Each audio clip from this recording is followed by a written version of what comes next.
with me, and we'll be looking at chapter 5 of Git and GitHub Crash Course. And today we'll be looking at how to clone from a remote repository to our local machine. Yeah, so let's get started. Okay, there are two ways of creating a Git repository.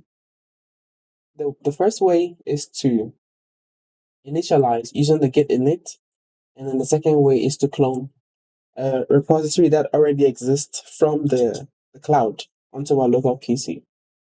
So in chapter 3, we initialize. We use the Git init to create our local files in our local directory. Yeah. And then also another option we'll be going through today is to use the clone method. Okay. How to clone a repository. So to clone, we move to the directory where we want to work, and we go one step back, then and from there we copy the link. Okay, sorry, let me go to the site. Okay, let me go back. I don't want to. Let's go to our GitHub. Sorry.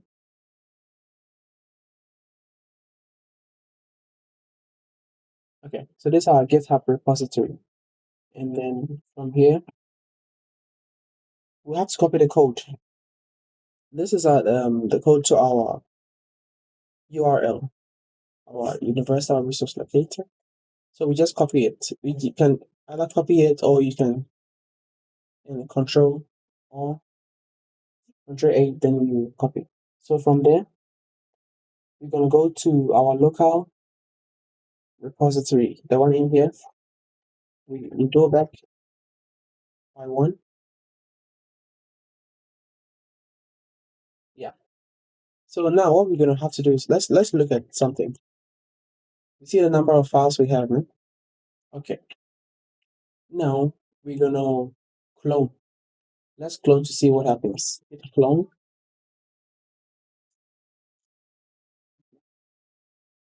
And now let's embed URL. We're cloning from this remote repository. So let's see. Let's clone it. The cloning process has started and it has ended. So now let's see the files we have now. Now we can see something new here. We have the Git cloud example. You can see this. Initially, we never had it in here. But after cloning, we have the Git cloud examples in here. Let's change directory. Let's go into the Git cloud example to see.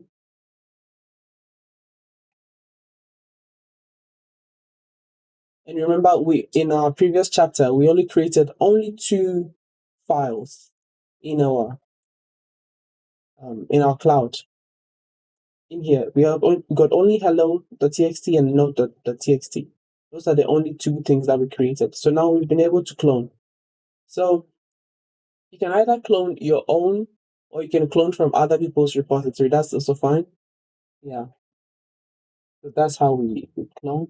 And then after cloning, you can also check if it's a valid Git repository by checking the files. You can see that over here that's automatically embed itself .git directory. So .git directory is what tracks who is making those changes, when he or she is making that changes, and then to those specific files.